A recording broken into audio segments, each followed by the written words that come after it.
Right, okay, I think I'm live. I think I am. Rotate your phone. You can't turn your phone. Oh. Which way? Oh, this way. Well, I also mean I can't charge my phone. Hey, Facebook. Okay. Right. Oh, great tits. How's that going to work? I have no idea. I'm half... Hey, Laura. Are the kids with you? Hey, Bron. How you doing? Hey, Stephen. How are you doing? Right. Hi, Jeremy. Good to see you with your clothes on. Sorry about this morning and your interruption there. All right, be right back. Hi, Matthew. Shine Global, right? Yeah? Valeria. Ciao. Is it daytime there? Buenos dias. Oh, no, that's... oh, Grace. Hi, Grace. I love you, Grace. Grace is my niece. She is... Whoops. I just dropped a banana. Grace is my niece. She's 9 years old. I don't know. I'm a bit terrible at that sort of thing. And she is a gymnast. And she has a wonderful smile. And she creates pictures for me, which is fabulous. Hey, Alina. Yeah, I understand. Alina actually made some bread today. And I was bored. And I felt inspired by her bread making skills, and I thought, fuck it, yeah. I've been meaning to make some muffins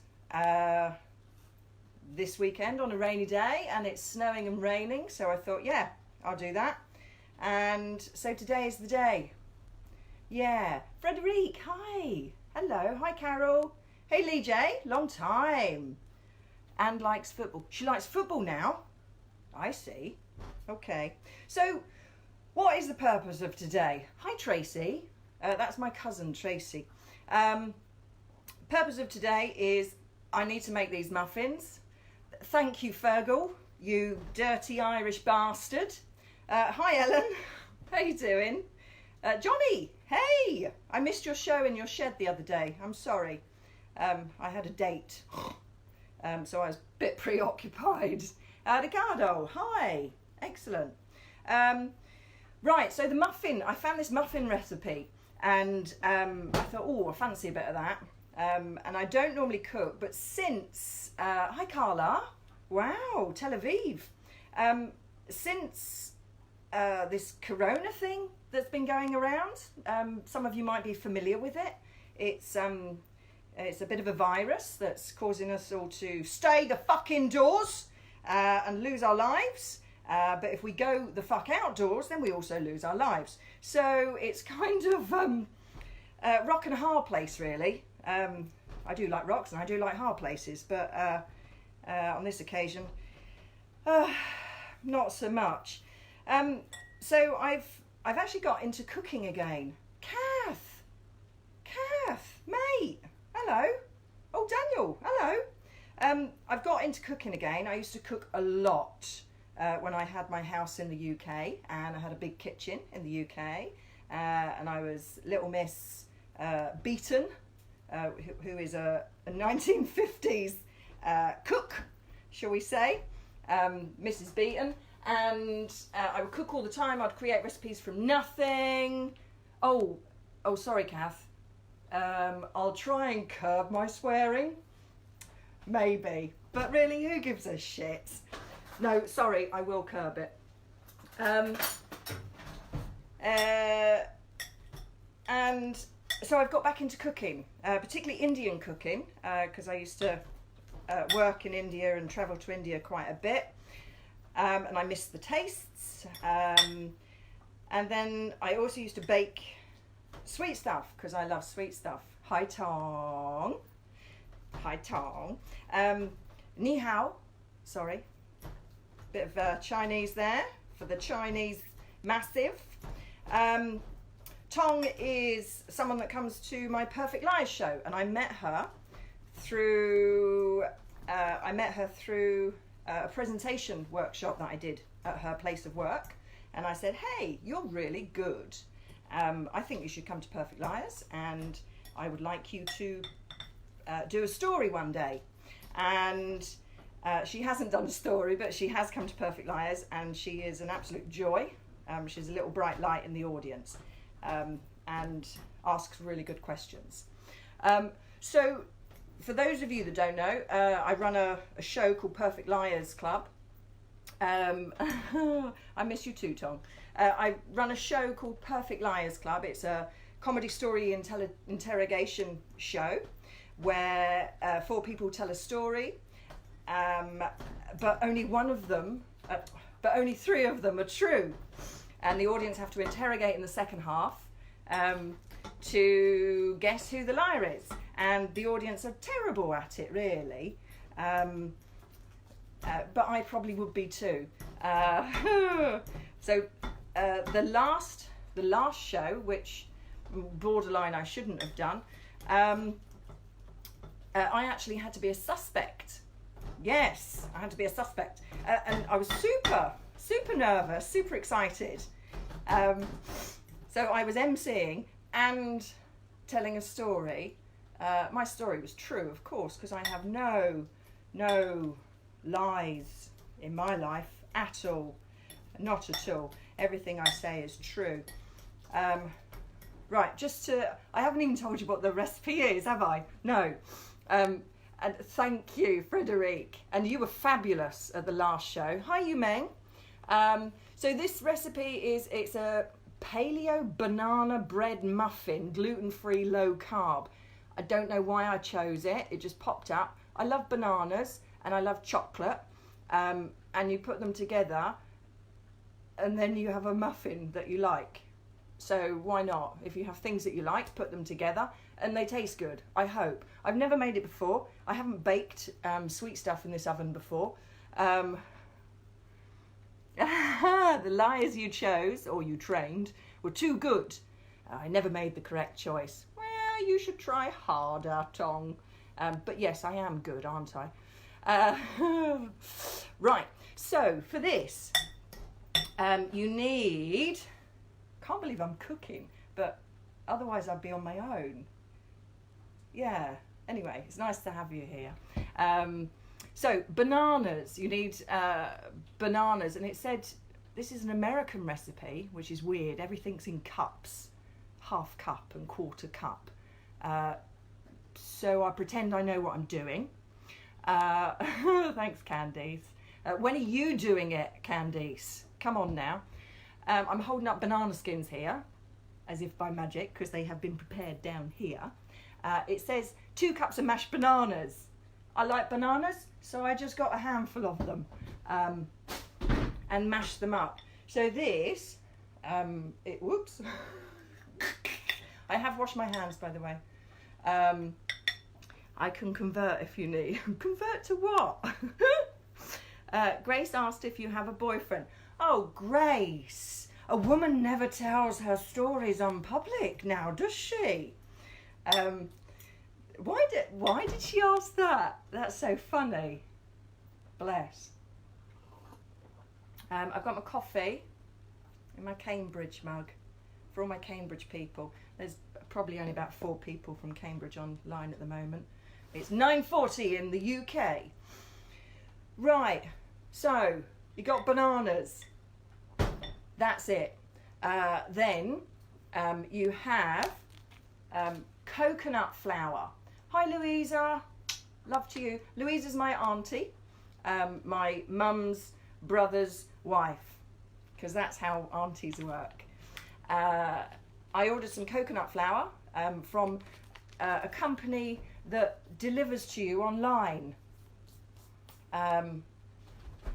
Yeah, some of you might have used it. I'm not gonna say the name because they're not paying me, so it would be unfair to say Amazon at all. It'd be silly, wouldn't it? Because then you'd all go to Amazon and start buying stuff. George, hello mate. How you doing? Oh, Jenny, hello. I haven't seen Jenny for 20 years, maybe. Vida, that's my godmother, one of them. In England, we have, if you're a Christian, you get christened and you have godparents. So if you're a girl, you get 2 female godparents godmothers and one male godfather. So Louisa's husband, Louis, is my male godfather. I don't know why I'm telling you this. Vida is the other godmother, and then my other godmother is Ella, who isn't watching because she doesn't really do Facebook.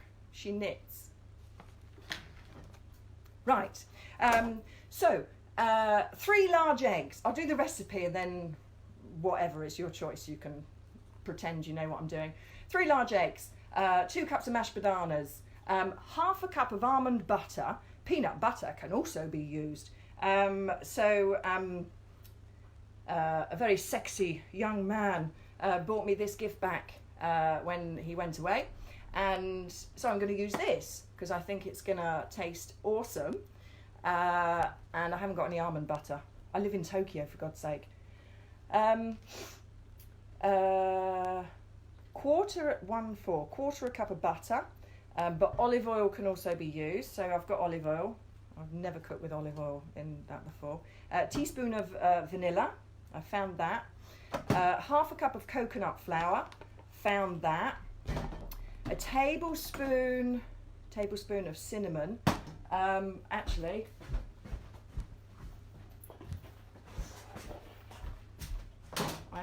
I'm struggling. I can't read the words very well. A tablespoon of cinnamon, baking powder, a teaspoon of baking powder, a teaspoon of baking soda, a pinch of sea salt. Sea salt being salt, and I saw it, so therefore I sea salted it. I don't know. And half a cup of chocolate chips. Couldn't find any chocolate chips, so I just got a big bar of chocolate, and I'm just gonna bang it all up. Less God bothering, more baking. Hey, just because you do it differently in Australia, Miss B. What have you got, Louisa? You've got some of what too? Sexy peanut butter or... Oh, Louisa, this is a recipe for you because it's gluten-free. I won't go into Louisa's health details, but she's on a gluten-free diet for real reasons, not the reasons that people choose to be on gluten-free diets. Oh, Joel! Hello, mate. Joel's from New Zealand. I met him last year. I don't know what half a cup is, so I'm just going to use it all. Joe was fabulous, actually. Really lovely, very welcoming. Showed me around, and I played with him, and I watched his show. Yeah. And I'm sorry I won't be with you in April. I was going to the New Zealand Improv Festival, the first Auckland Improv Festival, the first one. Directed by good friends of mine, Matthias and Wade. But unfortunately, due to this, due to the virus, it's been cancelled. So we'll see. We'll see. Hopefully, hello, Laura. Laura knows me from a very long time ago, don't you, Laura? I don't know how to make these into chips. So I think, oh, you just have to bash them. I never promised you this would be good, by the way. All I said was I'm making muffins, and I'm going to tell some stories soon. I can't do 2 things at once, so I'm just going to do some preparation. And Grace said she needs to know about the big situation. What is the big situation, Grace? So I'll do some prep, and then I'll get some inspiration from you guys. And because I really miss telling stories and connecting, just tell you some stories. So there'll be, none of them are scripted because there won't be, really, because I've got no time to prepare.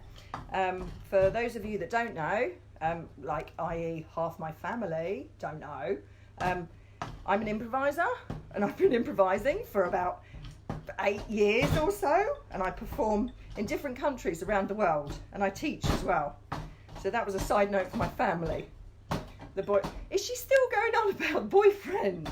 Honestly, Grace. She'll have to wait for that. Right, chocolate chips, kind of.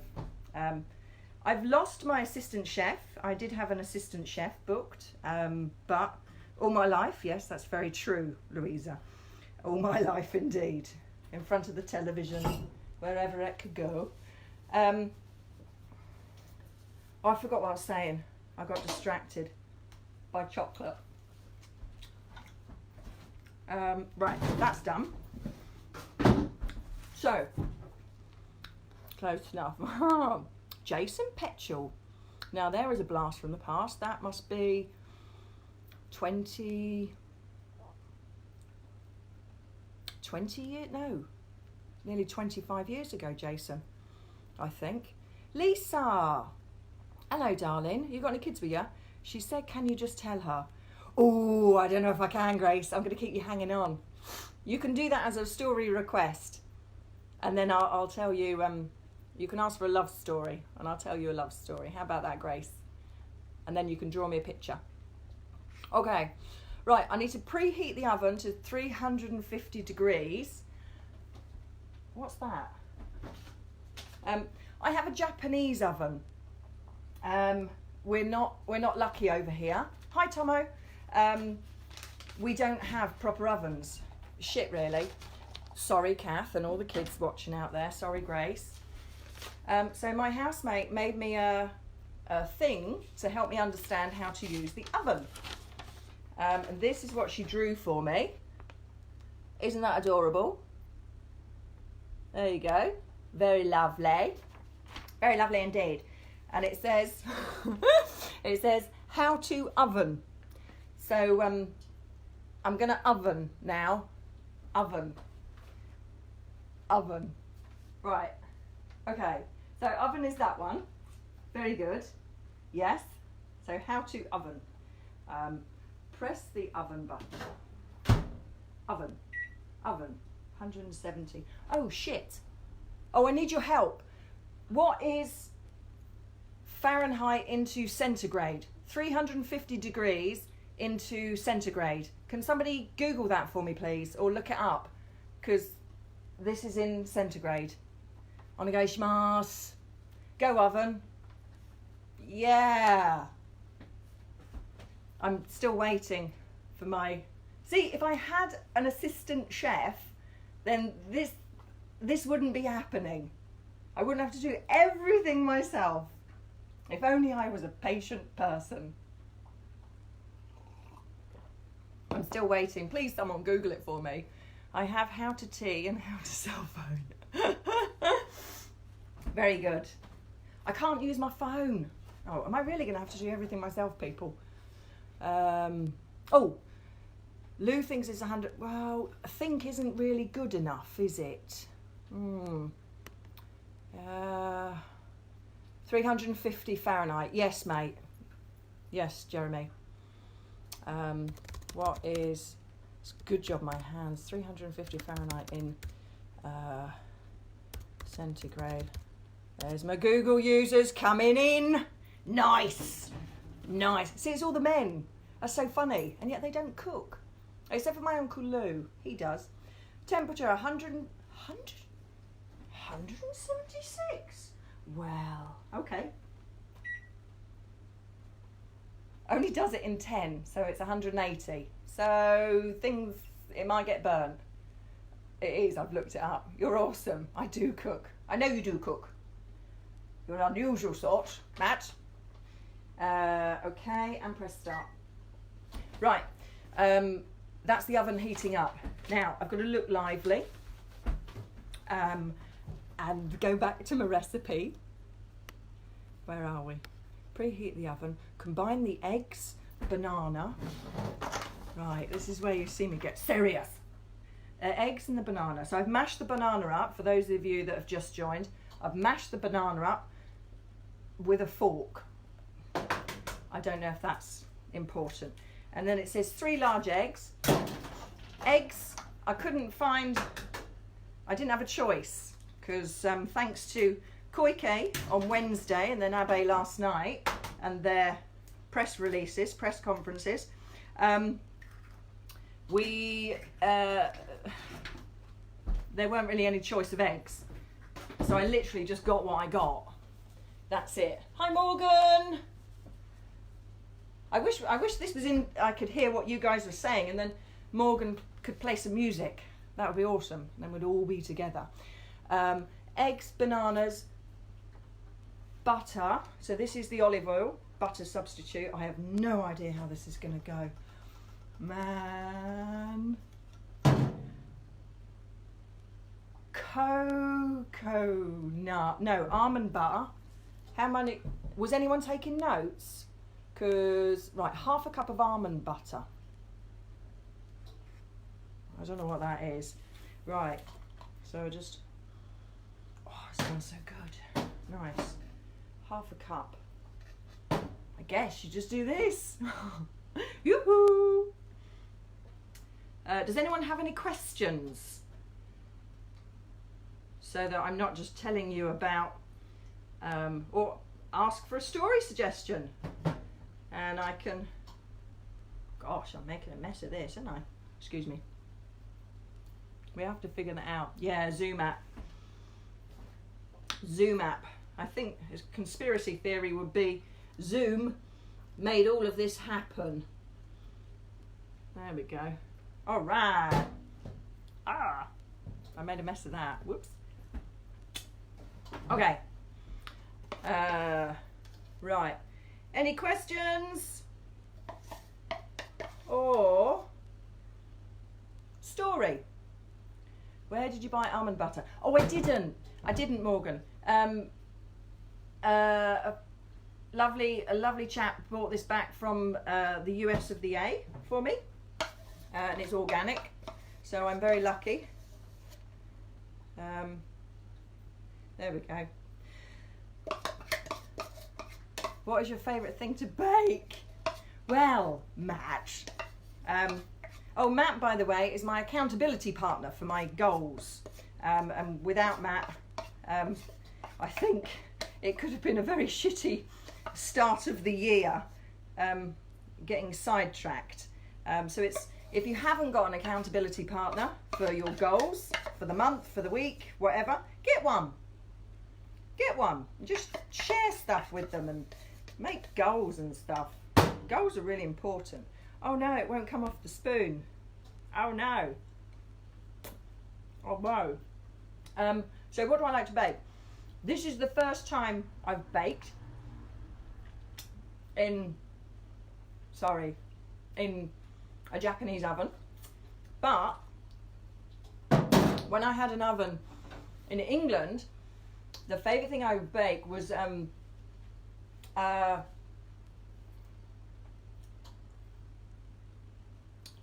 like almond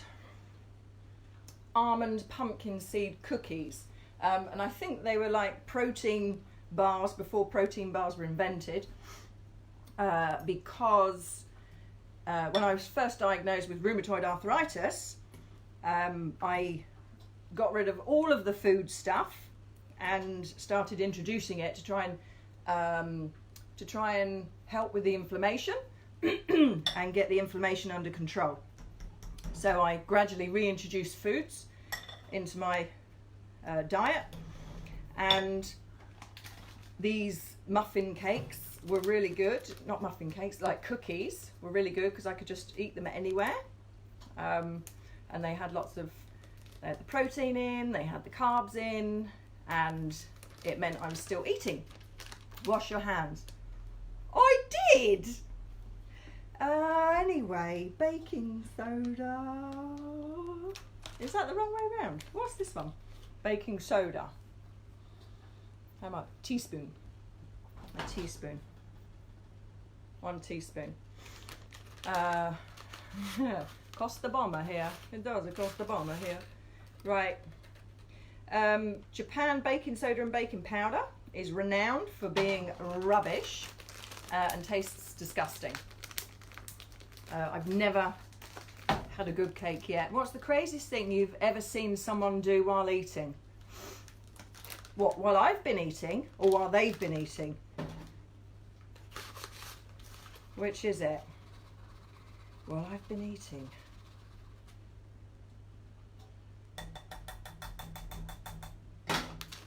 I was once in Italy, and thank you very much, Mr. Oven. Used to live in Italy, and on a Saturday morning I'd take a walk along the sea, and the fishermen, the old fishermen with the big bulbous noses and the big fishermen's jackets and stuff, they'd all be standing around, and I'd go and buy my fish for the day. For my lunch, I'd have fresh fish. Hi, Donna. And that's another 30 years I haven't spoken to Donna. Octopus is a really is a delicacy, if you like, in Italy, and they like to eat it raw. Now, one day, an old fisherman, he chopped off a tentacle, and they were basically just feeding tentacles, just standing around chatting and feeding tentacles, live octopus tentacles. That's what they did with their Saturday morning, and no, they didn't spend their Saturday afternoons in the hospital because the suckers got stuck in their throat. They were quite lucky. There are stories on the Bari grapevine of that happening to old men, and someone lost their grandfather that way, apparently, which is quite sad to lose your life with an octopus tentacle down your throat. Yes. Sucks, really. Okay, teaspoon of vanilla. Teaspoon. There's a lot. That's a big one, isn't it? Is it really that much? I don't know. There we go. A little bit more. I like vanilla. Feel free to do some cleaning. Hi, Brenda. Brenda's lovely. She's one of my biggest supporters down in Yokosuka base. Her and her lovely husband. 1 tablespoon of cinnamon. Wow. And they were fabulous, and I haven't been to Yokosuka base to perform for ages now. And now that we've lost Buck, who runs the nights down there, well, this doesn't come out very well. I don't know when the next one is. But I remember a story. I was performing down there, and Brenda was there, and her husband was at a function, a work function. Somebody was leaving, and she had to message him when I arrived. And I know, Bronwyn, there's no such thing as too much vanilla. She had to message him when I arrived so that he could run on over to Club Alliance so that he'd still catch my set. And that was the cutest story I've heard, and I'm very, very grateful for their support and love, because they're just fabulous. Brenda works. Oh dear. So, while I'm doing this with the cinnamon, it's gone in here, but it's also gone in the bowl. So, there might be a lot of cinnamon. Okay. Right, remind me, what have I put in? I haven't put the flour in, have I? Flour. Where's the jar of flour? Okay. Okay, this. Right. How much flour? Dun dun dun. Flour, flour, flour, flour, flour, flour. Half a cup of coconut flour. Okay. Okay. How is your salad cream stock level? George, my salad cream stock level is at its finest. I've got 3 bottles in the house, and I've got another bottle somewhere in Tokyo, along with a bottle of Branston pickle as well, because, you know, cheese, Branston pickle. Pablo, hey, have a question. Why do you need so many dishes? Do you cook, Pablo? need so many dishes, cheeky. I've got 1, 2. Anyway, so there we go. Coconut flour. And it does smell of coconut. Oh, thank you, Daniel. You're allowed to put that in the group chat. Now I can't actually see what I'm done. See, this is why I need an assistant chef. There we go. Right, and you have to put that together. I think I'm doing this right. Maximo. Oh, behind me, because I live in a shared house, Pablo. So there's a lot of people who live here, and I guess everybody needs their own bowls. I don't know. Not sure. Right. Are we getting closer to story time? I can tell you more stories. As I said, I don't know if this is going to be any good or what's going to happen, really. Okay. Can I lick this? No. It's not ready yet. Oh. Oh.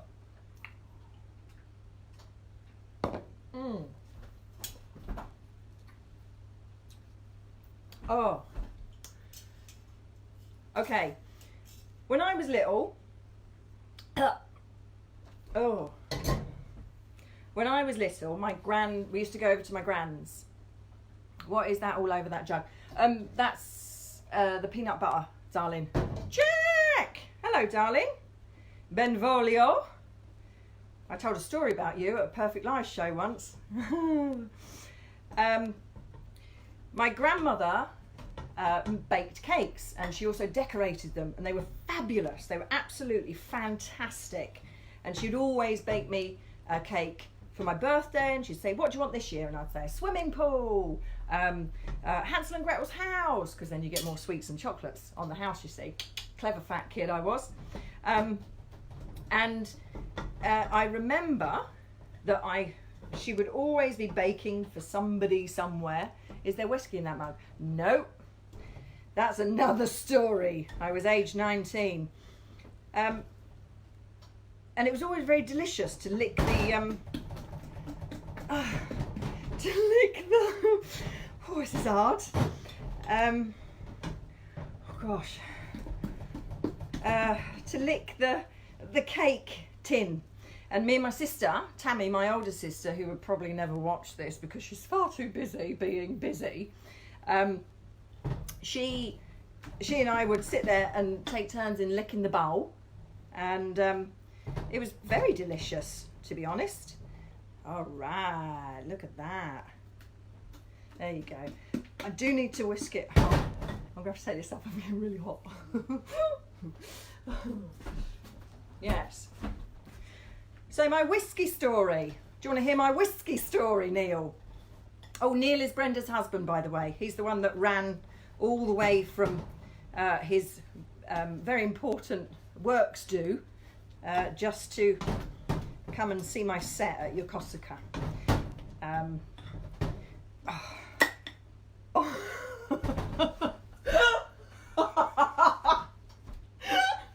Oh no! My muffin mixture has broken my... Oh no! It's not mine. Oh, tits. Oh. Oh gosh, what a mess. Okay. Right, there we are. Oh gosh. I need a good strong arm to do this. Oh. And... Oh, for fuck's sake. Oh, Jesus Christ.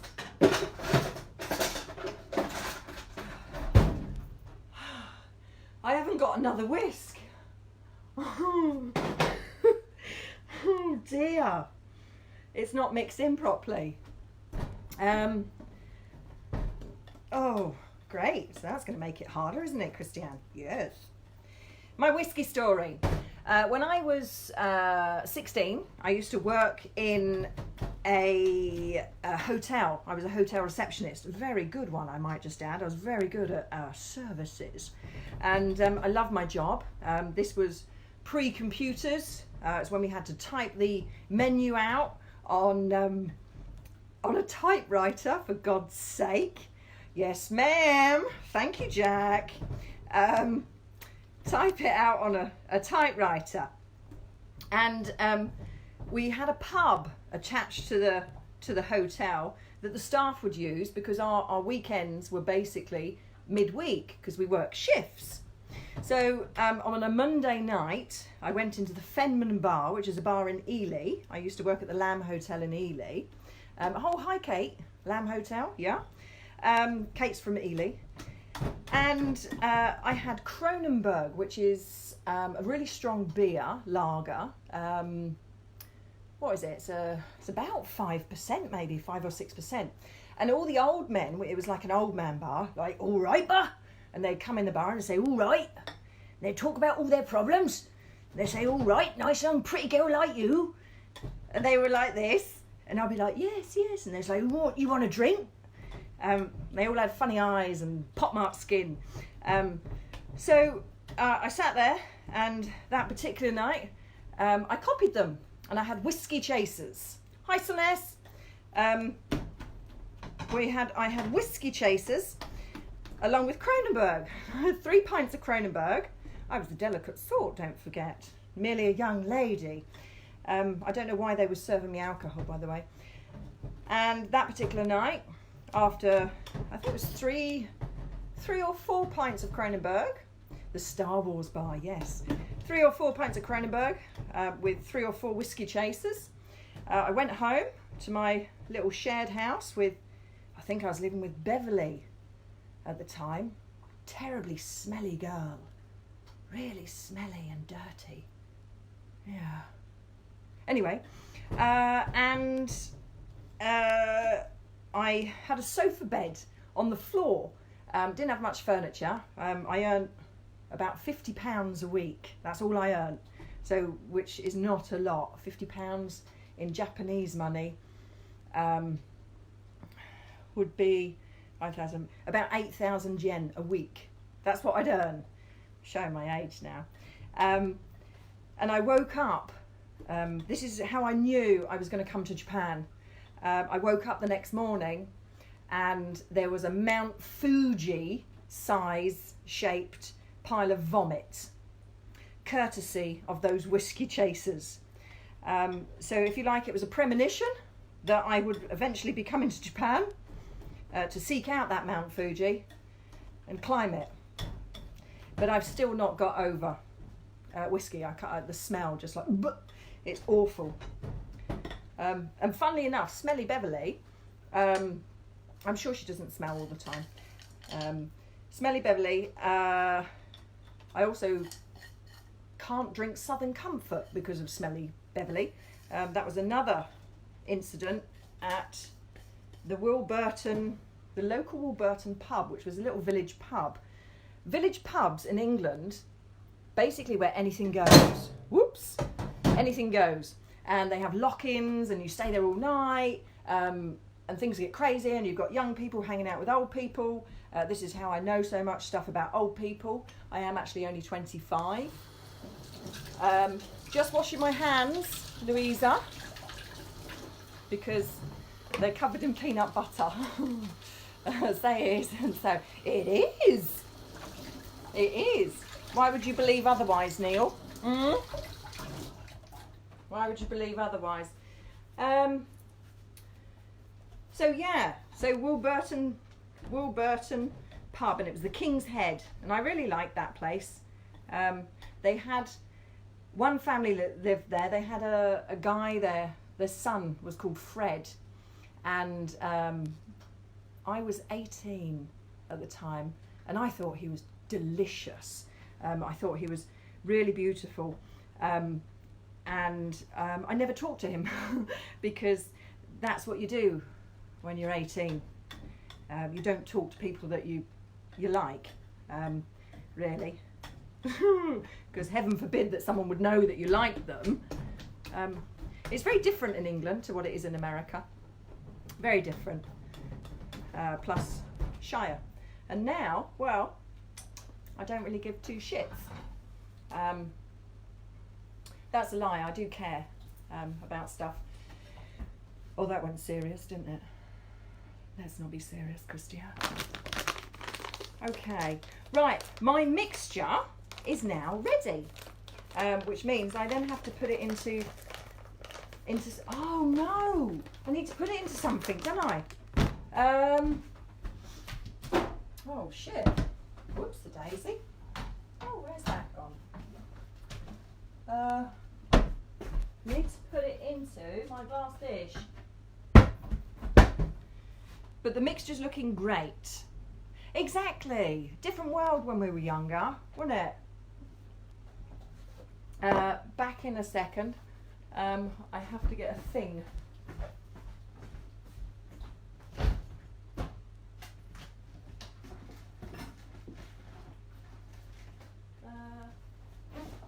I know what to do. Bronwyn. Is Bronwyn still online? Bronwyn, are you still online, darling? Do you think I can use these cases? They're really flimsy, but I haven't got a thing. So Bronwyn, I hope you're watching, or anyone who understands about Japan. They're these things. I picked them up and I thought they were. I was in a rush. What can I say? I was panic buying. I picked these up. They're very flimsy. See? Oh, I'm flimsy. See? Don't worry. There's 162. In Japan, a lot of the things they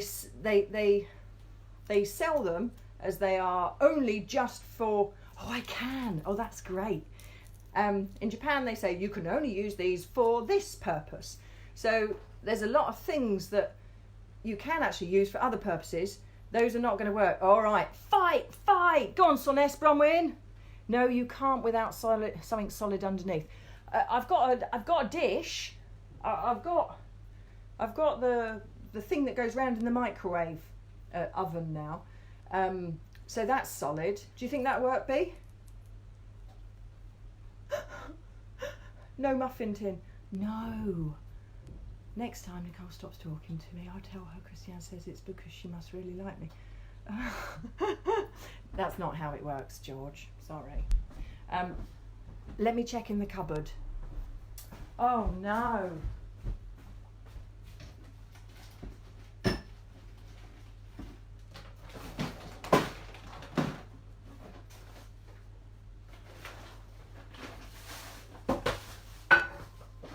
Oh my God.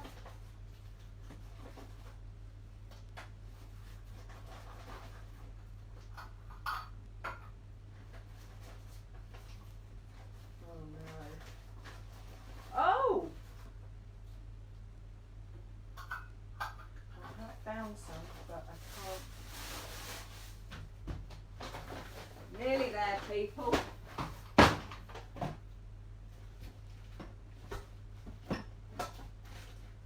Oh, fudge cakes.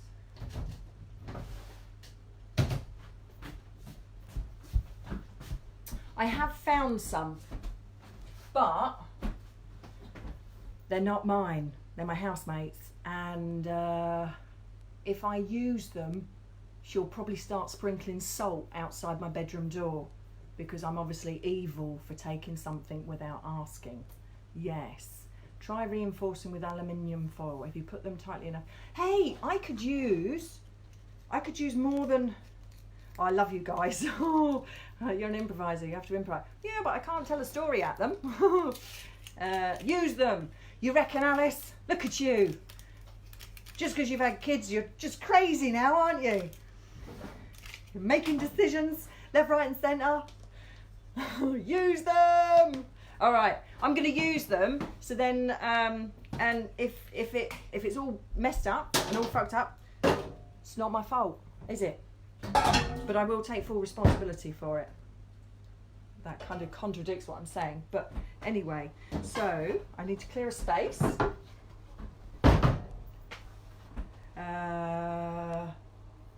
I wish I had a loaf tin.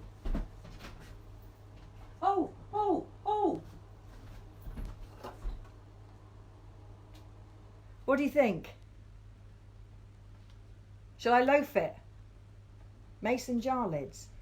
Why would I do that? They turn out like cookies. I think I'm going to go for these. I've got some butter. Yeah, because this is what we're currently looking at the moment. It just looks like a big glob of peanut butter, which doesn't taste good raw.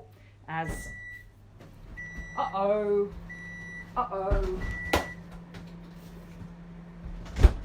Okay.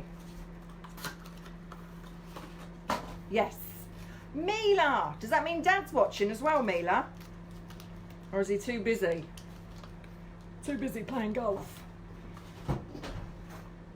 Oh, my dad went on holiday to Devon in the midst of all this coronavirus.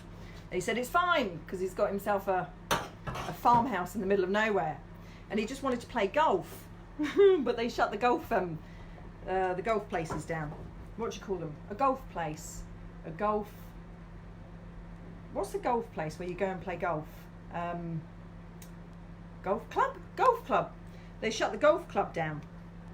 So he couldn't play golf. I shouldn't laugh. He also had to eat fish and chips every day because I think I'm doing this right. I don't know. I have no idea. We'll see. Back home in England, I had all of the cooking stuff. I had cupboards full of it. Full of it, I'll tell you.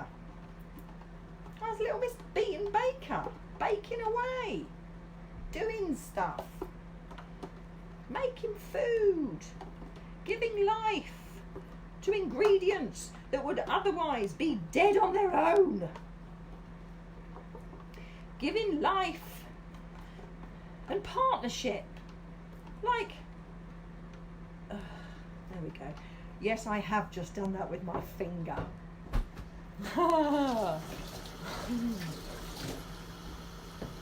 Course. What's that for, Stephen? Course. Just one word. Put the triple muffin tins in the lid with mason jar lids. So Ness, you're like next level, darling. Yeah. Julia Chili's, eat your heart out. Julia Chili's? Childs? Oh, Aziz. Hello. I saw your Facebook post earlier. Very good. Right. Just add coronavirus thing. Oh. Nice. Stir with a wooden spoon until full. Oh, well, that's me. Messed that one up, didn't I? So that's.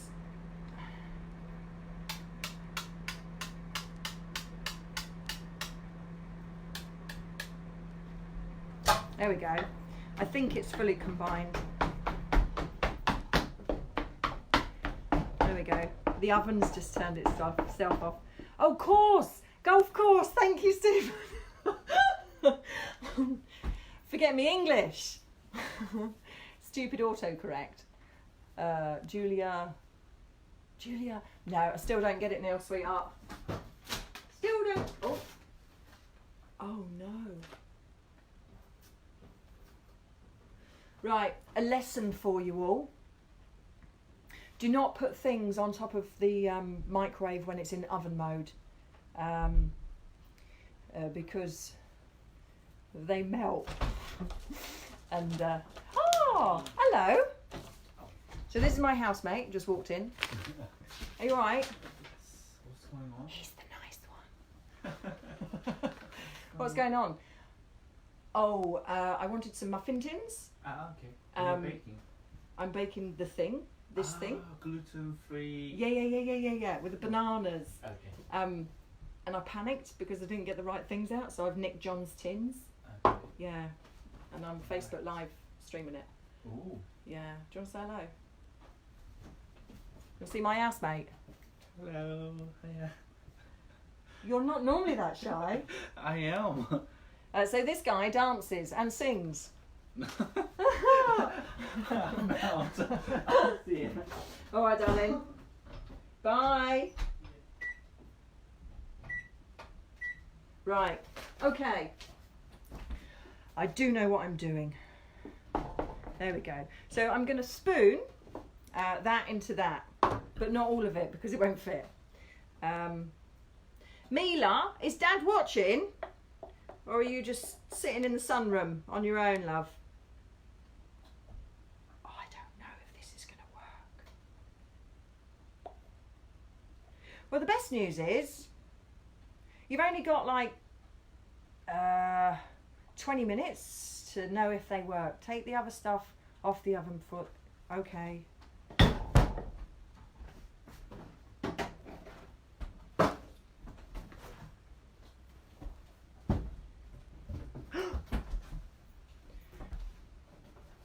Stephen is my absent assistant chef, and I was meant to be doing this with him, but I got impatient because it was snowing today. He's also the health and safety master as well, so he's the sensible one, really. Yeah, so I wouldn't have had to do all of this on my own, but no, Christiane woke up and she was like, no, I'm going to cook muffins today. Yeah, because it's snowing and you need to cook muffins on a day like today, don't you? Just cook muffins. And I'm not even cooking muffins, am I? I'm cooking in a tin. Hello, Nav. How you doing? I saw your post today about your brother and your sister and your sister-in-law. It was very sweet.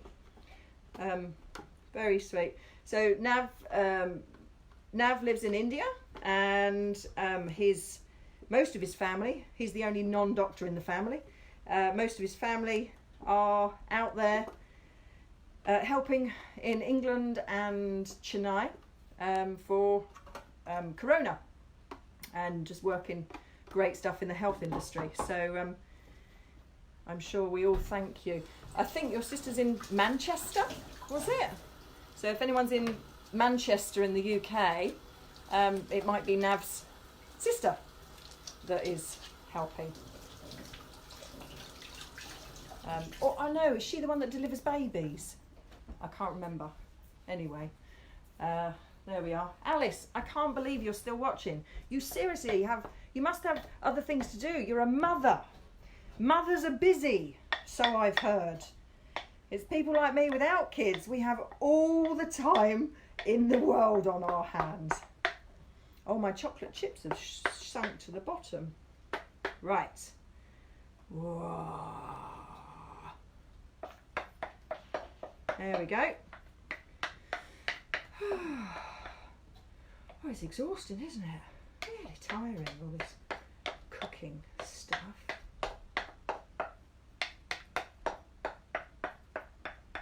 There we go.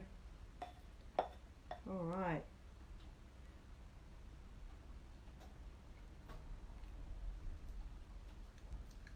Nah. Bingo! Oven's on. Let's get this in. Oh, that's what they look like. Ta-da!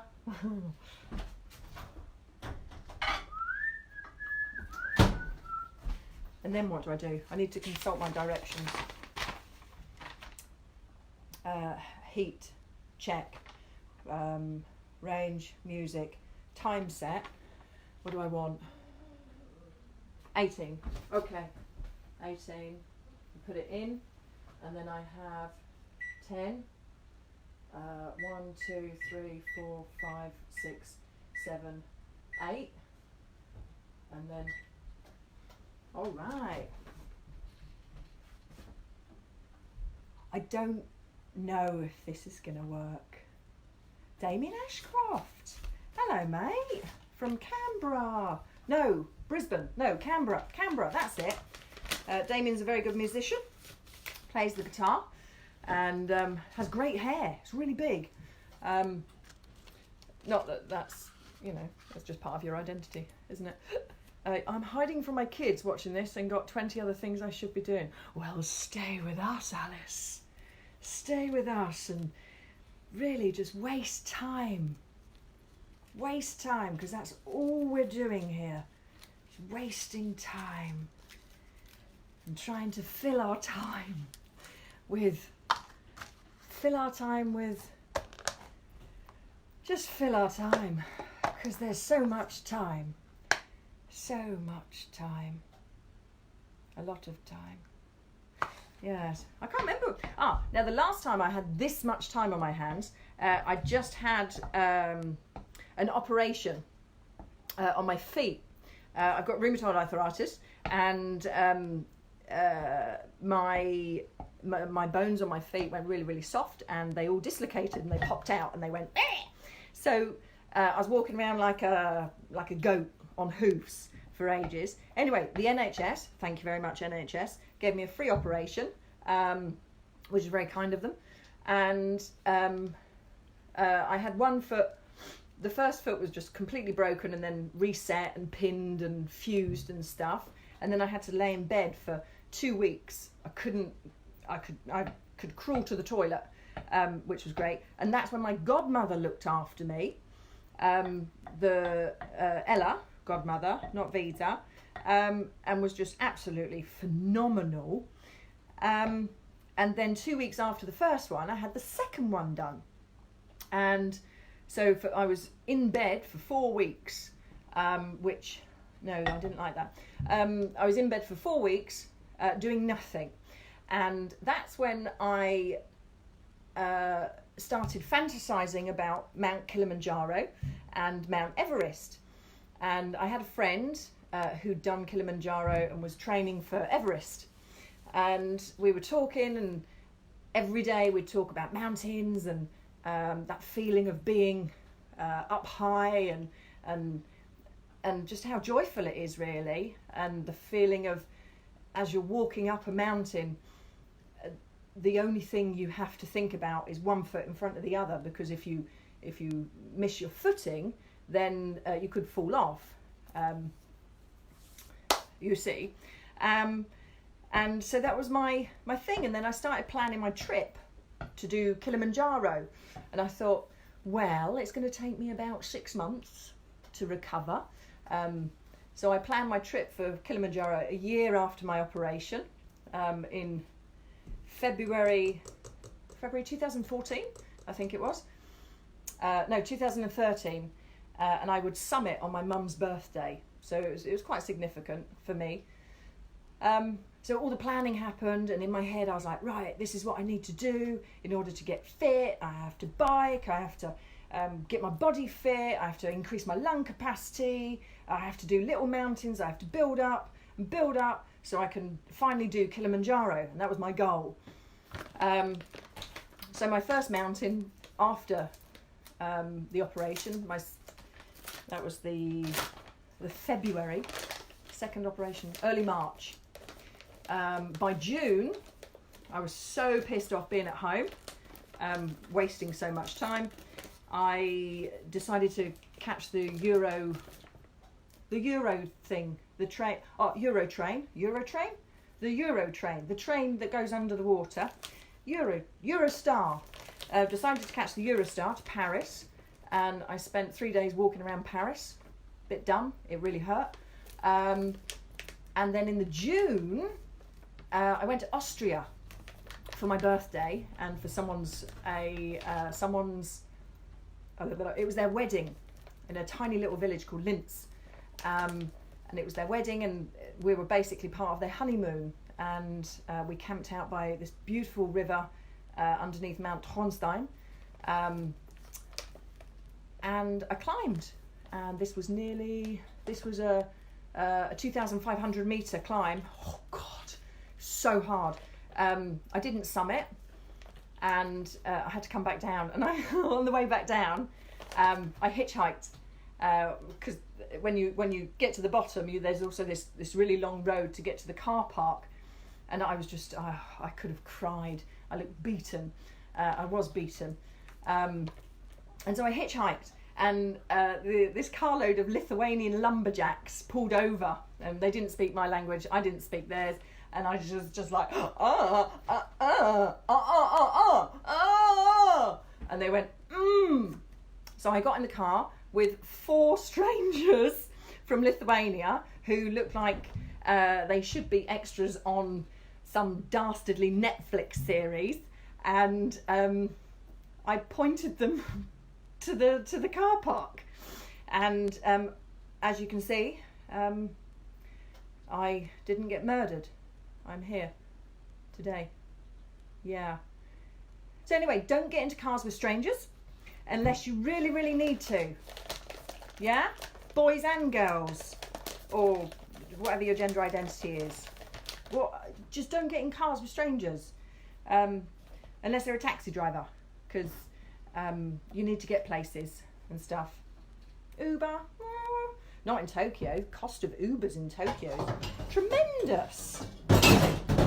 Really expensive. Right, that's that. So now the tidy up operation starts. Okay. Alice thought Are you correcting my English, Alice? Are you? You had a godmother and then you played a godmother. Did I? Did I play a godmother? I played a wicked stepmother. But Cinderella, for those of you in Tokyo that don't know, Cinderella has been postponed now until 2021. I was playing Madame, the evil stepmother. Dad! No, you're not Dad. Sorry, I just saw Roger. I'm here with the pirates on another channel. Ah, you're on the Zoom. Yeah, I was going to join, but then I thought, I want to make cookies. I want to make muffins. So Charlotte, I'm making muffins with coconut flour. I'm really into coconut at the moment. You know, on your body, on your face, in your tummy, and cooking with coconut. It's very delicious. I'm ever so hot at the moment. Yeah. Say hello to the pirates for me, and I would love to say I'll save you some of my delightful dish, but I doubt it will last that long, Roger. I doubt it will last that long, because it's going to be in my tummy. Get in my tummy. Yes. It's gluten-free and paleo recipe or something. I didn't choose it because it was paleo. The last paleo person I knew was a guy, I won't say his name just in case he watches this in the future, but I was doing an improv class with him, and he'd been on paleo for 2 weeks, and it was the best thing. Yeah, it's amazing, really difficult when you've got kids, but whatever. And it gave him terrible wind, and we were at the side, we were off at the side listening to instructions, and he did a little pop-off and it was awful. It was like something had died. It was horrible. Yeah, so ever since then I've really gone off of the idea of anything to do with paleo, because I just thought, well, if I wanted to do a sneaky pop-off in public, then everyone's going to know.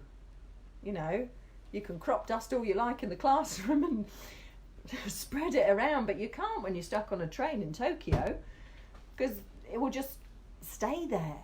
And I know people do it. I know they do. Dirty people. Yeah, not as dirty as Beverly now. Right. Oh dear. What happened there? Right, so today I have broken a whisk. I have bought baking thingy bobbies, things, for no reason at all. I like to think I'm helping the Japanese economy. I have burnt my oven instructions onto the top of the oven, and thankfully have not set fire to anything else, thanks to my health and safety officer, who so kindly reminded me that I should remove things off the top of the microwave, because it does get hot. And that's it really. And I've attempted to make like loafy cookie things. That's all.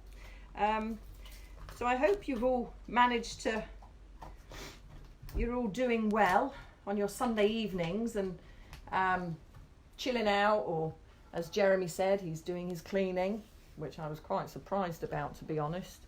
because that's Jeremy we're talking about. Right, does anyone want to give me a suggestion? And then I'll tell you a more structured story instead of waffle from my life.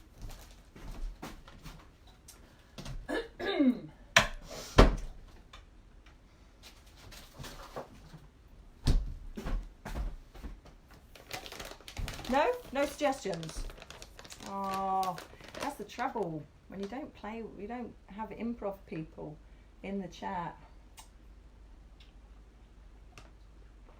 Oh, my coffee's cold.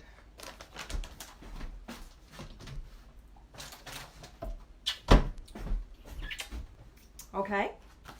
So, a suggestion. Give me a suggestion for a theme or a noun, and then I'll take it from there. Social club stories. A little bit more specific, Charlotte. What do you want? Charlotte's one of my oldest friends from back in Cambridge. I can't tell all their stories, Charlotte, can I? Yeah, we went to school together. I don't know. I want to keep those stories a little bit secret, I think. The only social club story that is safe to pass on is one summer I got myself a pair of luminous orange sunglasses from Hunstanton Beach. Hunstanton Beach is where the family would go on holiday every year, and these sunglasses were really dark and made me look super, super cool, and I couldn't take them off. I thought they were amazing. And so one night I'd been given permission to go over to the social club on my own, and I wore my glasses. Now, the trouble is, in England, after, let's say, 7 o'clock at night in the winter, it's very dark. It's what we call night time. And so I wore my sunglasses at night. And there's no safe place to cross unless you walk up by the pub and cross safely. So I dashed across the road. I thought there was a space. I dashed across the road, looked right and left. But what I didn't see was that the car that I'd seen pass had stopped. So I went running across the road and I couldn't see the lights, and I just went bang into the back of this car. And the guy in the car got out and he said, "Oh, are you all right, love? Hey, I'm so sorry." And I've still got my luminous orange sunglasses on. And I'm like, yeah, I'm fine. And that was it. That's probably the only safe story I can say about the social club. Hey, Rohit, how are you and your good lady? Nice. Right, any other suggestions? What have I got? Bananas. Gift horses, that's really interesting. That's a really interesting suggestion. Don't look a gift horse in the mouth. Really interesting. Okay.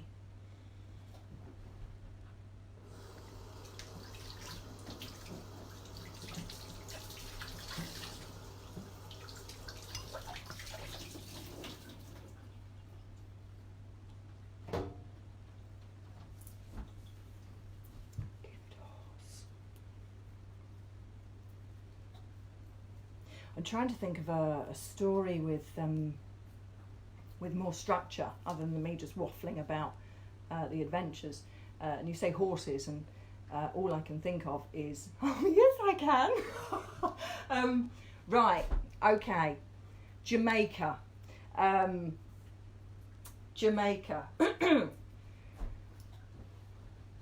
I love horses, but I can't ride them. I don't know how to ride them. This doesn't put me off. There is no fear. because I'm like, it's just a horse. It's beautiful.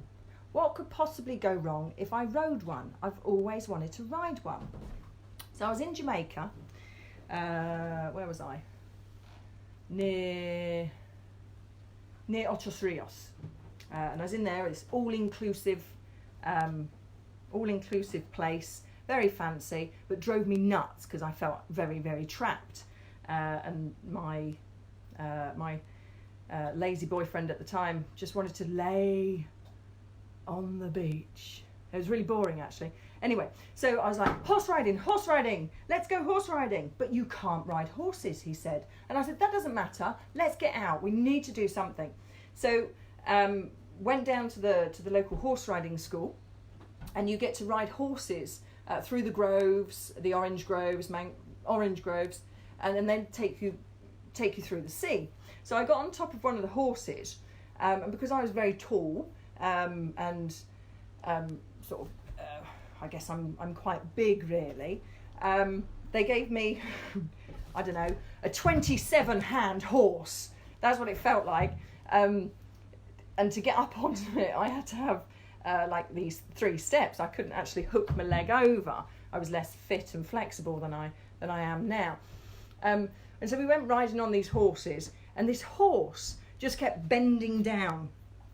And so I kept moving closer and closer to his neck. And I was thinking, no, I've got this. And my thighs were just like squeezing tighter and tighter and tighter. And my lazy boyfriend at the time was just like plodding along, la la la, not very adventurous. And I was like, come on, let's go. So I'm trying to be brazen and brave as I'm slipping down this horse like this. And then they said, right, let's go in the sea. Fantastic. So we go in the sea, and it's a really lovely feeling. But then as you go deeper into the sea, now ladies, when you're on a tropical holiday, you wear bikinis, right? Or swimming costumes. Basically, you wear what constitutes a pair of pants, and you're on a horse, so your legs are spread like this. Now, you're on the back of a horse, and it's fine when you're jogging along like this, but as soon as you have water involved, you have some sort of pressure thing going on. So the horse goes deeper and deeper into the water. The horse in front is shitting. The shit is floating past, and you're thinking, please don't touch my leg. And then the guide is like, faster, faster. So we're going in the water, fast, fast, fast, like this. And my bikini is being pressure washed up and around. So it's like bulbing, as if you had a water balloon.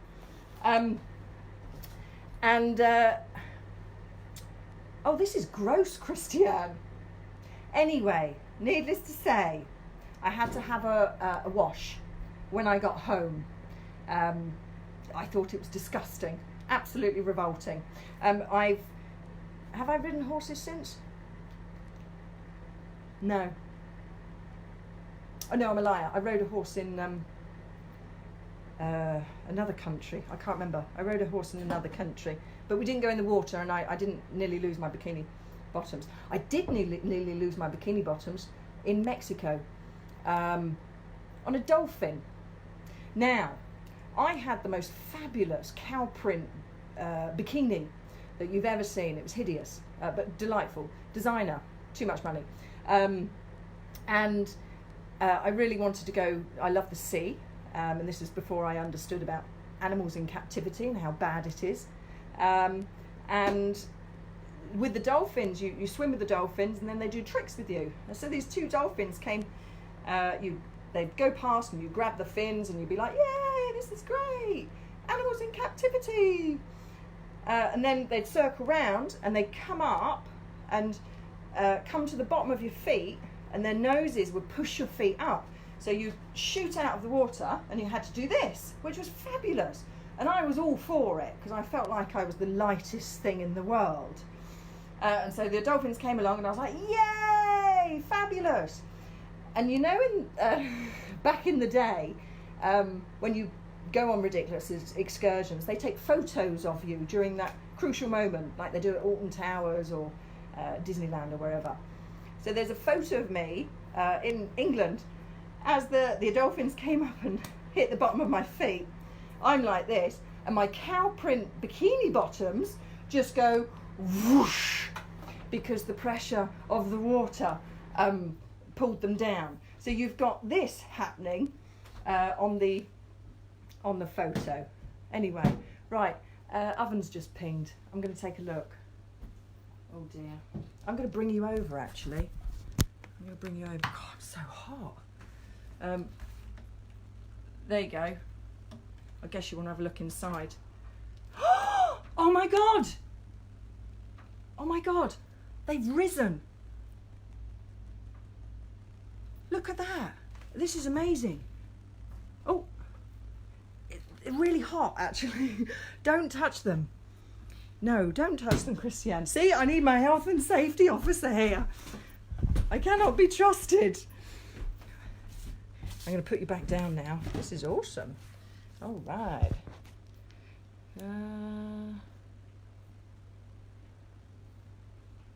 Checking back in. How's the bacon going? Well, Julianne, we're nearly done. Paul Broker. God, I haven't seen you for yonks. Pablo, I'll see where it's going. Write down, love. Roger, I'm embarrassed to show you my cooking.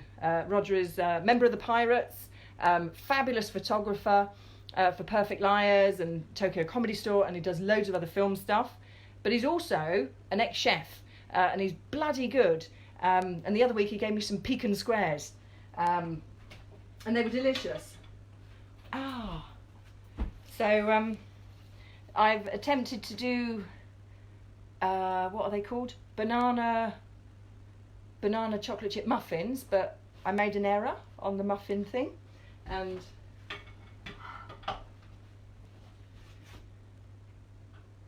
I put them in one of these. They work. Oops. I reckon it's going to be too stodgy. Roger, can you advise me? How do I know if they're cooked? Please. Mr. Baker Man. Does anyone know how to check if something's cooked properly? I might need to put them in for another bit. Do I stick a knife in? I didn't promise that I knew what I was doing. It's really fluffy, you know. It's really fluffy. Put a knife in the middle. Yeah, it's not cooked, Louisa. Stick a wooden toothpick in, and if it comes... No, I put my knife in and it's come out wet.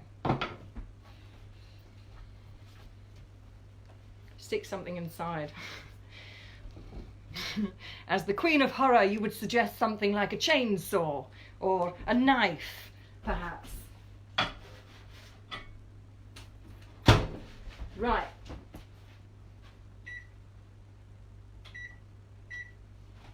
There we go. Okay.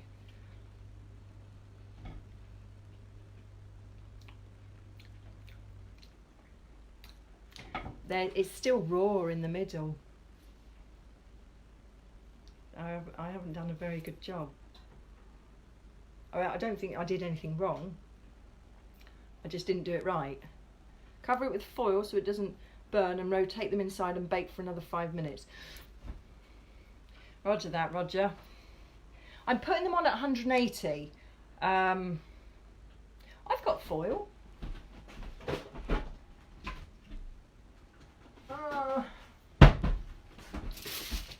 Oh, no I haven't. Fuck. Somebody else must have foil.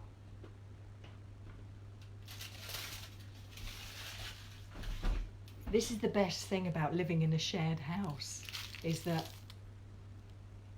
it's got share in the title.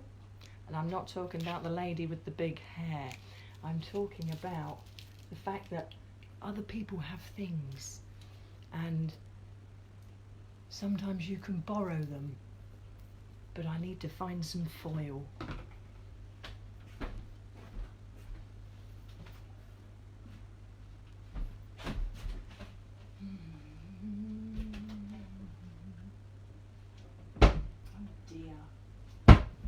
sometimes they don't have foil.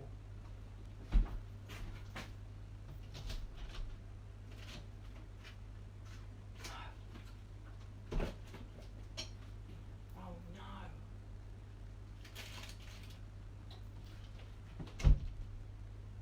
Right, okay, I'm fucked. No, I've got no foil.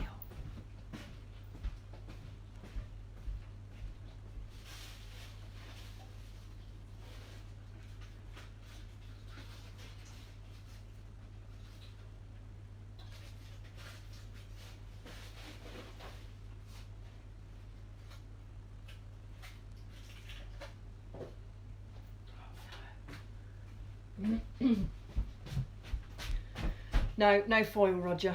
I've looked in all the other places. Oh, cheerio, Tracy. Oh my God, you stayed the whole time.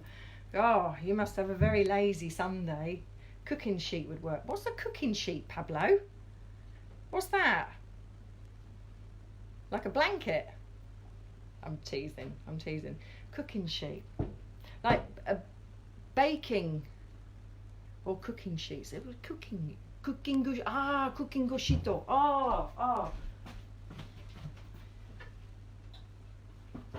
Okay.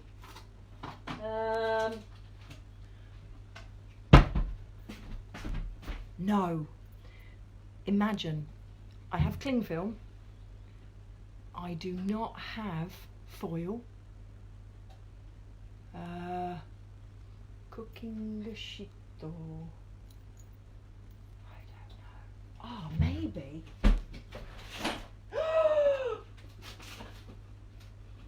No. Why can't?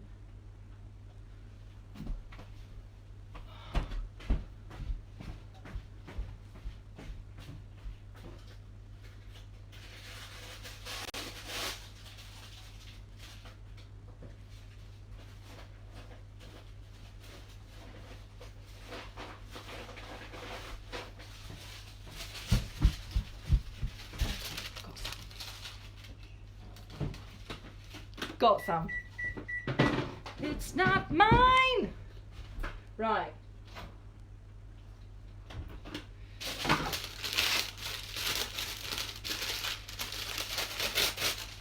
Okay, be quick before I get caught. Okay.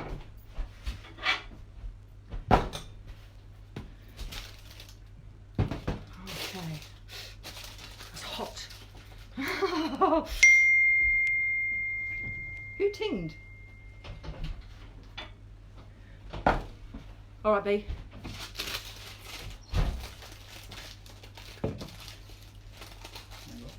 Hiya. Say hello. Okay. Hello? Benjamin is French, which is English for French. Right, what can I put on top? Shit. What can I put on top to rice? Watch out, B. Oh.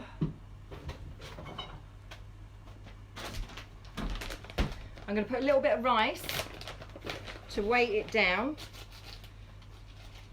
Mum used to do rice or dried peas. I remember watching her. There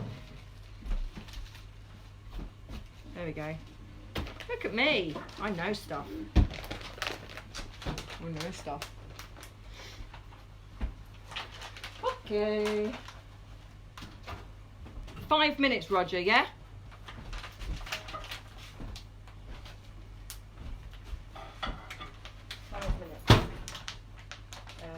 One, two, three, four, five.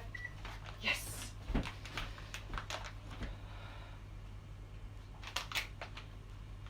I missed. That's me. I guess so. You want to say hello? No, that's impossible. Have we got any French people working? Any French people watching? No one? No French people. How long has this been going on for? Shit. An hour? Hour and 20 minutes. That's how long it's taken me to make a cake. 2 cakes. Two cakes. because these are rubbish. I'm talking to Benjamin. He's my housemate. Hi. Yeah. Say hello, B. Hello. No, I'm shy, kind of. in French. Bonsoir. Show me face. You got a pretty face. Show me face. Benjamin's gone really red. Bonjour. Louisa, she said bonjour. Okay. Louisa is my auntie. She lives in England, and she is a lady. Good. Good. He's very impressed. Oh, Nav says hi, Benjamin. Hello. The baking sheet is to prevent the top of the burning, to cook the dough. Yeah, I get that. Lower the temperature and cook longer than 10 minutes. Lower to 160. Oh, tits. I've just done it 180. Anyway. If anyone wants to... I've realised this has been going on for 1 hour and 20 minutes. I don't know why it's taken me so long. The other night I made Indian, and that took a long time too. And I don't know why. Because I had an assistant chef then. So if anyone needs to go off and do their day, you're welcome to go and have a life in your homes, and cooking will be done in about 10 minutes or so. Now the house is starting to wake up. Cooking will be done in about 10 minutes or so, and then I'll show you the pictures and what have you. Yeah? Oh. It's good. Oh, all right. So I can tell you another story if you want. I've got a great idea. Let's play Spitfire. Salut, c'est encore moi. Pablo. Is it cute? Oh, she's not French. She's Pablo? Pablo. Pablo is a guy, isn't it? No, It's a girl? it's a girl. Oh. Pablo. Ben, prenez-lui à faire de français. In français? What is this having a live talk over? Ben, apprenez-lui à faire de crochet. Crochet. I should teach you. Les croissants? Crochet. Ah, yes. Crochet. Yes. Crochet. Yeah, but it's not from my region. I don't know how to make crochet. Oh, Benjamin said it's not from his region, so he doesn't know what you're talking about. It's from the Alps. Oh, it's from the Alps. I see, which would make sense because you're a mountain man, Roger. Vosges. Hmm? Vosges, like mountain area. Vosges. Yeah. Okay. Story of my life. I know. I imagine so, Pablo. I imagine so. Right. So my idea was a game called Spitfire. I'll tell you a story, completely made up. It's not true, by the way. That's what made up means. And I'll ask for you to... I'll ask for words. If you could throw a word at me, and then I will justify it. So Roger will know this game. And that will take up some time while my fingers... It's better not... It better not be true. I'm watching. I don't understand. Better not be true. I'm watching. Well, it might be true, Matthew. I don't know. But it won't be true because it's a made-up story. It's called improv. Right. I used to go to school with Matthew about 10 years ago. Yeah, I know. Traumatised. Absolutely traumatised. Right. So this game, I'll start telling you a story and I will... What's your cue? I'll cue and say, when I want a word, I'll say word, and then I would like you to just type in a word, and then I'll justify it in the story. Could go horribly wrong because I'm trying to deal with the cooking at the same time. Right, so can I have the first line of a story, please? Ah, Chris Wells, just in time. Chris, would you like to give me the first line of a story? I'm just doing Spitfire while my cake's finishing off.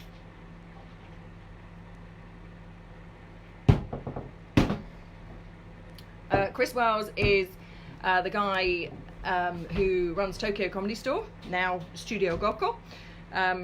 I've known him for 8 years, 7 8 years. And he taught me improv. Yeah, so a long old time ago. Goat, that's not the first line of a... Ah, here we go, someone that understands. Thanks, Chris. It was a snowy night and the wolves were howling. Beautiful. Okay, so when I ask for a word, I'll just say word. Okay. It was a snowy night and the wolves were howling. The villagers gathered around the only campfire they had in the village.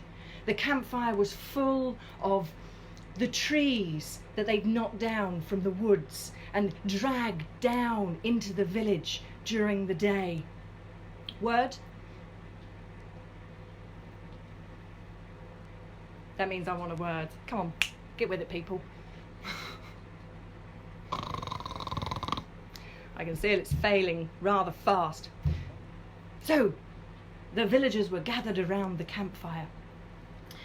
The only campfire, using the wood from all the trees that they'd taken down from the forest in the night. And every night they would gather around this campfire and they would hear the howling of the wolves. Ooh, through the night, through the night. The only thing that gave them peace and comfort was the moon. Every night the moon would rise, and every night they knew they would be safe. Because if the moon did not rise, then it would be darkness. And the wolves will be able to find and kill all the villagers. This happened for many, many times, until one day the moon did not rise. The moon did not rise. The villagers gathered their wood and started their fire as if it was as if everything was normal, but they knew deep down inside that it wasn't normal and something was missing and something would happen. And as they sat around the campfire, because the light of the moon was not shining, they could not find the tools to light this campfire. It was just a pile of wood stacked up. And then they could hear the howling of the wolves. Ooh.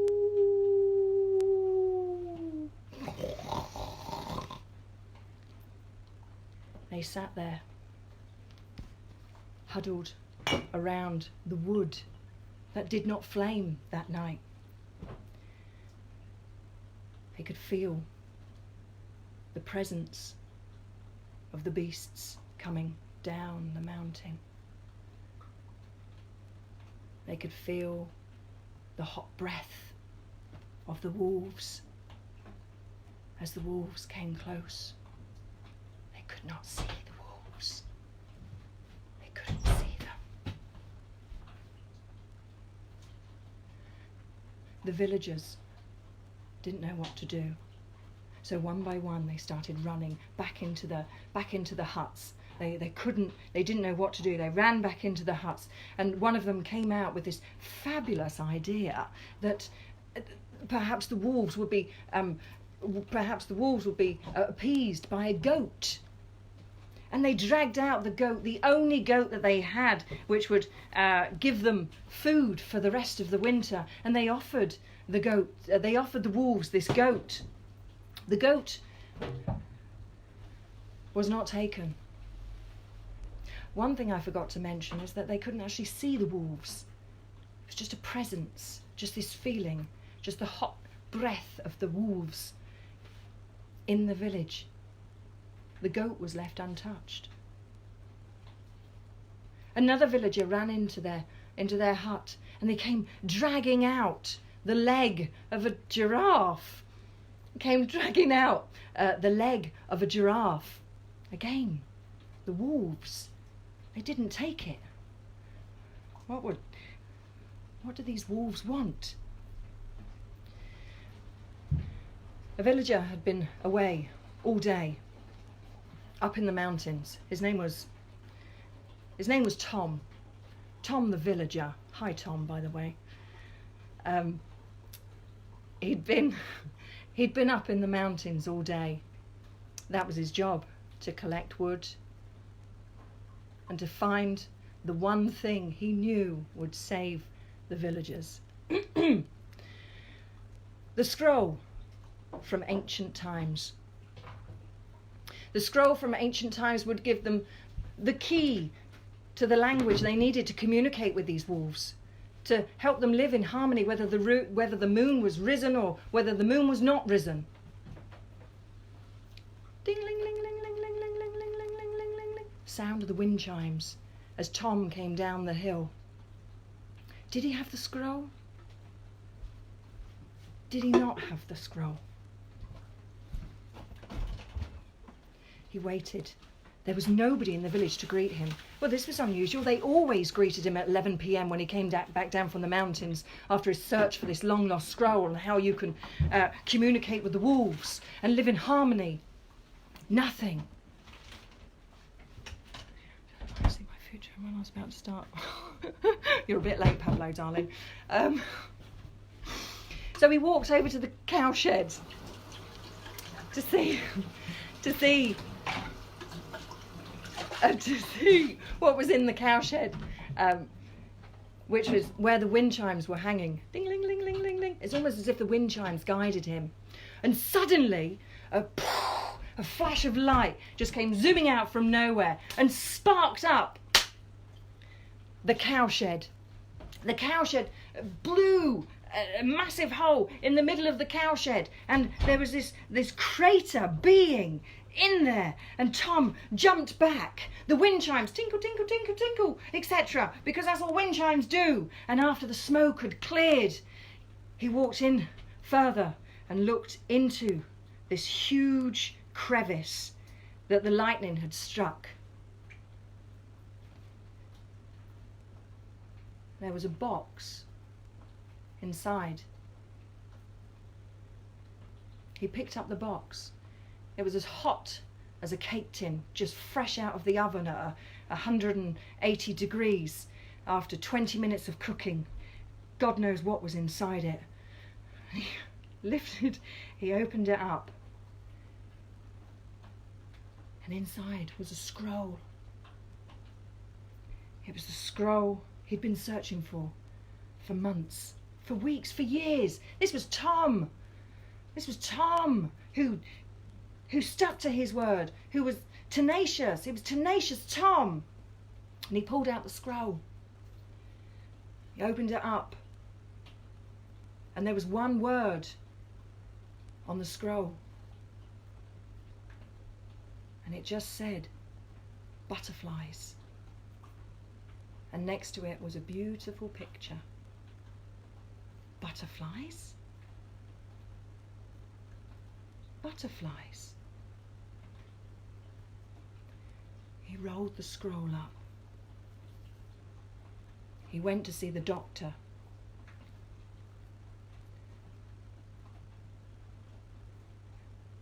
Dr. Thorpe. Your name keeps popping up, Tom. Went to see Dr. Thorpe at cowshed number 3. He said, Dr. Thorpe, I found the scroll. It doesn't give us the answer. It's not obvious enough. And the doctor said, Tenacious Tom? Tenacious Tom, not everything in life is obvious, you know. Sometimes you have to read into things. Sometimes you have to look deep into something in order for you to find. Tom had no idea what he meant. Not at all.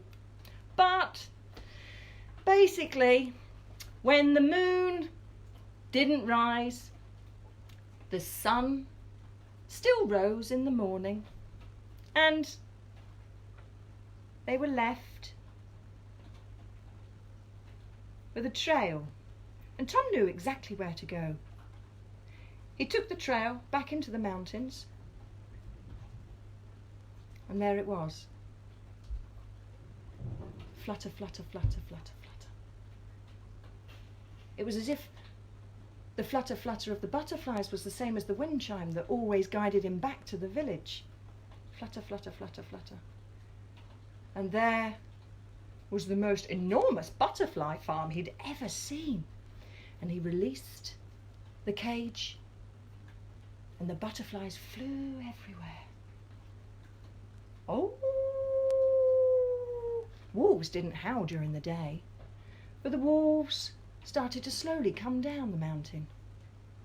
And the butterflies danced around, and you could see the wolves. This time you could see the wolves. And if you can see something, then there is no fear. Because if you can see something and label it, and you know what it is, then you know how to deal with it. And if you know how to deal with something, then that's half the battle. Half the battle of knowing. And so that night, when the moon only half rose, they could still see to light the fire. They could still see the butterflies, and they could see the wolves, who just sat at the edge of the village, laid down, and protected the village. Sometimes you can't see the most obvious thing, but sometimes, just getting to the end, sometimes you can't see the most obvious. But when you do, then you know how to deal with it. Whew. And that's the end. And I think the cakes are done. Yay!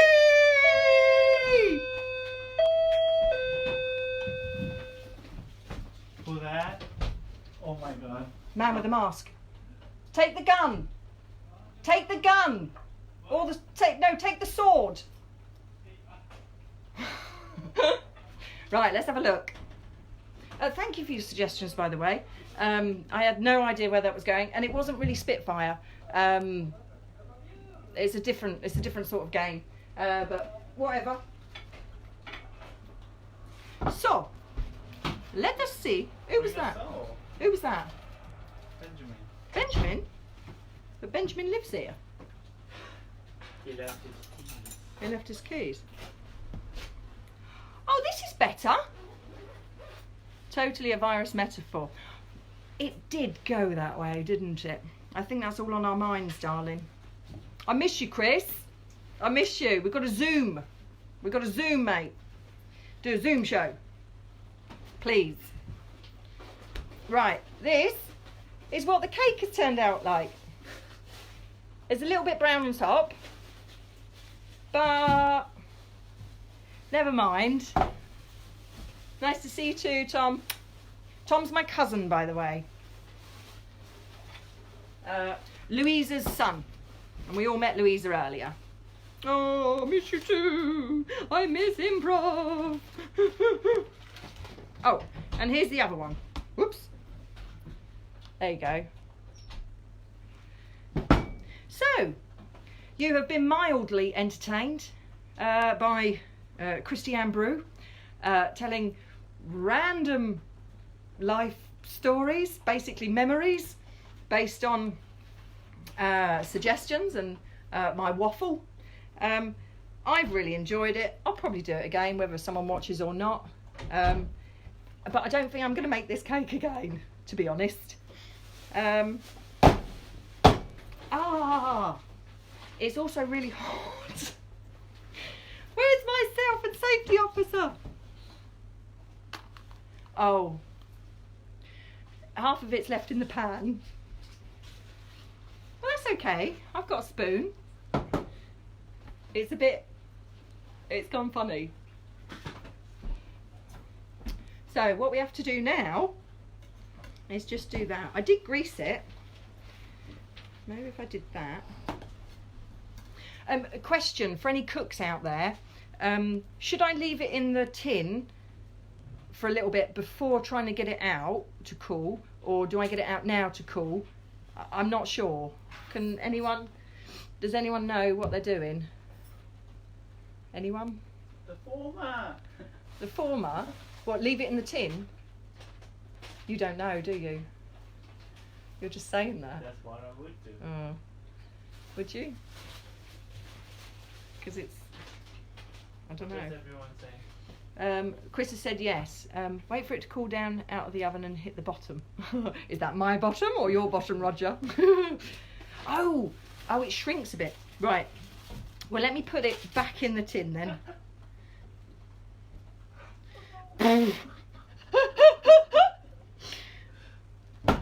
There you go. Oh my god. The cake crumbles like the world does. Yeah. Yeah. Wait until it go around with a knife so they don't stick. Oh, Nicola. Buonasera. Buonasera. Right. I forgot my Italian. Right. So, folks, that is how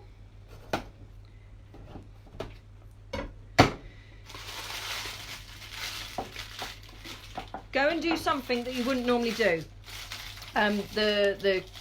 What they say, whoever they are, they say if you try and do one creative thing a day, whether that be writing 5 minutes of make-believe or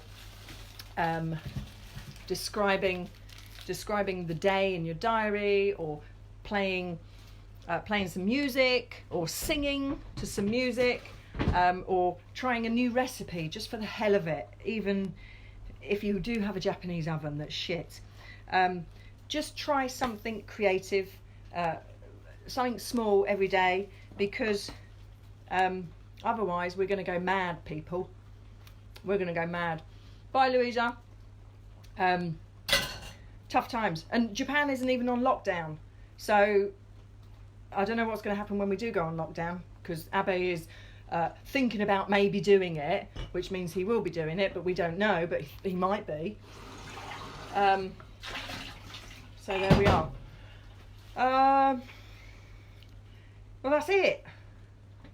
Yeah, right. I kind of feel I need to eat this, bake a cake in the rice cooker next. No. Can you? You can bake a cooker in the rice cake. You can bake a cake. You can bake a cake in the rice cooker. That is nuts.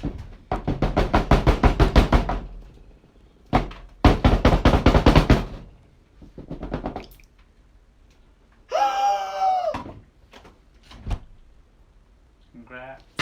Right, people, let's have a look at this. That, ladies and gentle pans, is my cake. Look, there's only a little bit left in the tin. Ta-da! See? It's bouncy.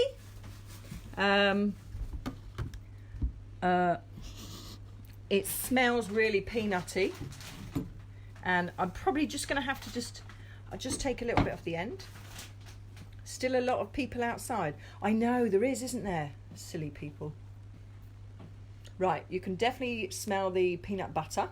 It was organic peanut butter, Chris. You would have loved it, actually.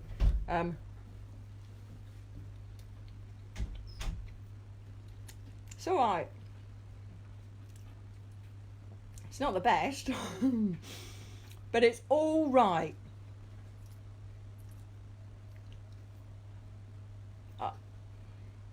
I don't think I'll do it again.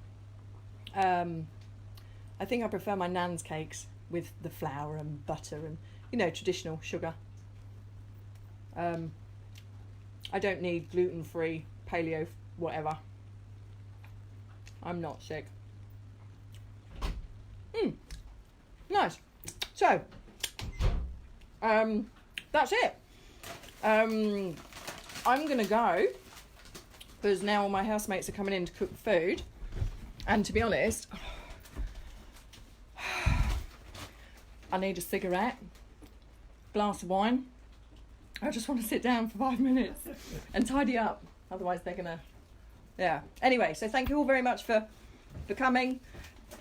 if you enjoyed it even a little bit, then fabulous. If you didn't, then I'm sorry. You'll just have to choose a different channel next time. Thanks for playing. Thank you. Be safe, be well.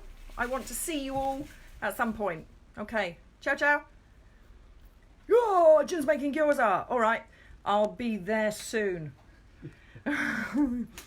Bye, people. Thank you. Thank you. Stay safe. Love you.